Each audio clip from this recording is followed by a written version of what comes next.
नमस्कार मित्रांनो, करिअर कट्टा या चॅनलवरती आपणा सर्वांचं परत एकदा सहर्ष स्वागत।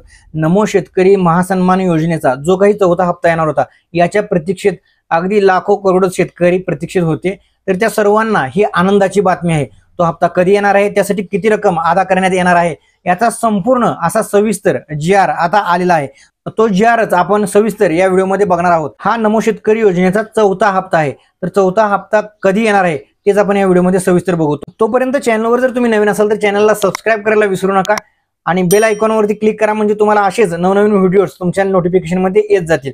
आणि चला बघूया आपण शासनाचा जो काही जी.आर. आहे तो। तर डिस्प्लेवरती मित्रांनो तुम्हाला दिसत असेल, नमो शेतकरी महासन्मान निधी योजनेअंतर्गत चौथा हप्ता लाभार्थ्यांना अदा करण्यासाठी तसेच प्रशासकीय खर्चासाठी निधी वितरण करण्याबाबत हे असं सर्व दिलेलं आहे। महाराष्ट्र शासनाचा कृषी पशुसंवर्धन, दुग्ध व्यावसायिक विकास व मत्स्य व्यावसायिक विभाग यांच्यातर्फे तो जी.आर. जो आहे तो वितरित करण्यात आलेला आहे।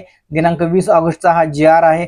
आता आपण बघूया त्याची प्रस्तावना काय आहे। सन 2023-24च्या अर्थसंकल्पीय भाषणामध्ये प्रधानमंत्री किसान सन्मान निधी योजनेअंतर्गत राज्य शासनाच्या अनुदानाची भर घालणारी नमो शेतकरी महासन्मान निधी ही योजना घोषित करण्यात आली। त्यास अनुसरून केंद्र शासनाच्या पंतप्रधान किसान सन्मान निधी योजनेअंतर्गत देण्यात येणाऱ्या प्रतिवर्षी प्रति शेतकरी 6,000 रुपये या अनुदानामध्ये राज्य शासनाची आणखीन 6,000 रुपये इतक्या निधीची भर घालणारी नमो शेतकरी महासन्मान निधी ही योजना राबवण्यास संदर्भ क्रमांक 1 येथील शासन निर्णयान्वये मान्यता देण्यात आली आहे। पीएम किसान योजना जी होती त्यामध्ये महाराष्ट्र शासन सुद्धा आपल्याला 6,000 रुपये त्यांच्यासोबत ते 6,000 रुपये देत होते, त्यासोबत महाराष्ट्र शासन सुद्धा आपल्याला 6,000 रुपये देणार होतं।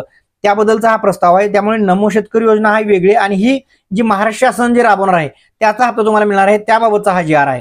तर बघूया, योजनेअंतर्गत लाभार्थ्यांना लाभ अदा करण्यासाठी एक व राज्यस्तरीय स्थापना करण्यात येणाऱ्या राज्य प्रकल्प संनियंत्रित कक्षाच्या प्रशासकीय खर्चासाठी अशी एकूण 2 स्वतंत्र बचत खाती उघडण्यासाठी संदर्भ क्रमांक 2 येथील शासन निर्णयान्वये मान्यता देण्यात आली। प्रस्तुत योजनेअंतर्गत संदर्भ 3 अन्वये पहिला हप्ता माहे एप्रिल व जुलै लाभार्थ्यांना अदा करण्यासाठी रुपये 1,720 कोटी इतका निधी, संदर्भ क्रमांक अन्वये दुसरा हप्ता माहे ऑगस्ट व नोव्हेंबर लाभार्थ्यांना अदा करण्यासाठी 1,792 कोटी इतका निधी, तसेच संदर्भ क्रमांक 5 अन्वये तिसरा हप्ता माहे डिसेंबर ते मार्च लाभार्थ्यांना अदा करण्यासाठी 2,000 कोटी इतका निधी, अशा प्रकारे एकूण 5,512 कोटी इतका निधी वितरित करण्यात आलेला आहे।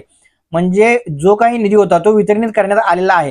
आता संचालक कृषी आयुक्तालय पुणे यांनी संदर्भ क्रमांक 6 येथील पत्रान्वये केलेल्या विनंतीस अनुसरून सन 2024-25 माहे नमो शेतकरी महासन्मान निधी योजनेच्या लेखाशीर्षा अंतर्गत मंजूर तरतुदींमधून प्रस्तुत योजना अंतर्गत चौथा हप्ता माहे एप्रिल व जुलै लाभार्थ्यांना अदा करण्यास एकूण रक्कम 2,041.25 कोटी व योजनेअंतर्गत प्रशासकीय खर्चासाठी रक्कम रुपये 20.41 कोटी, अशा प्रकारे एकूण रक्कम 2,061.66 कोटी इतका निधी वितरित करण्याची बाब शासनाच्या विचाराधीन होती।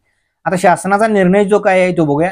नमो शेतकरी महासन्मान निधी योजनेअंतर्गत चौथा हप्ता माहे एप्रिल व जुलै लाभार्थ्यांना अदा करण्यासाठी रुपये 2,041.45 कोटी इतका निधी वितरित करण्यास व योजनेअंतर्गत प्रशासकीय खर्चासाठी रुपये 20.41 कोटी असा एकूण 2,061.66 कोटी इतका निधी वितरित करण्यासाठी मान्यता देण्यात येत आहे। आता त्यांनी मान्यता त्यासाठी दिलेली आहे। नमो शेतकरी महासन्मान निधीच्या योजनेचा जो चौथा हप्ता येणार आहे त्याची तारीख या जी.आर. मध्ये तर दिलेली त्यांनी नाही। यामध्ये फक्त त्याची रक्कम जी आहे ती जी अदा करण्यात आलेली आहे आणि ते डिसेंबर पर्यंतची जी काही रक्कम आहे याचा संपूर्ण आढावा या जी.आर. मध्ये त्यांनी सांगितलेला आहे। त्यामुळे यामध्ये तारीख डिक्लेअर केली नाही। तारीख तुम्हाला ज्यावेळी येईल त्यावेळी आम्ही चॅनलच्या माध्यमातून तुम्हाला आम्ही कळवूच। त्यामुळे चॅनलला सबस्क्राइब करून नक्की ठेवा।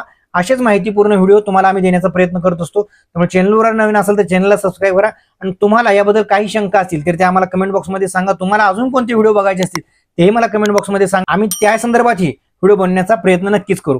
धन्यवाद। जय हिंद, जय महाराष्ट्र।